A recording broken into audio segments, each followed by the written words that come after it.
12 tao ang nasagip mula sa tumigil na roller coaster ride sa Hong Kong Disneyland kahapon, February 7.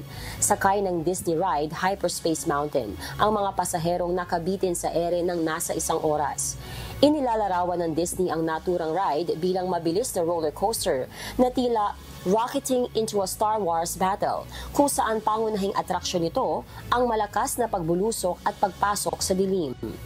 Agarang nag-deploy ang Disney ng 40 bumbero matapos na makatanggap ng ulat na huminto sa gitna ng operasyon ang naturang ride bandang 6:00 ng hapon nitong Miyerkules. Ayon sa tagapagsalita ng Disneyland, isa sa mga sasakyan na may lulang 12 pasahero ay huminto sa posisyon kung saan mangangailangan ng tulong ng bumbero.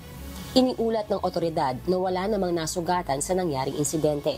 Ipinatigil na rin pansamantala ang Hyperspace Mountain para sa routine maintenance and inspection mula February 26 hanggang March 1.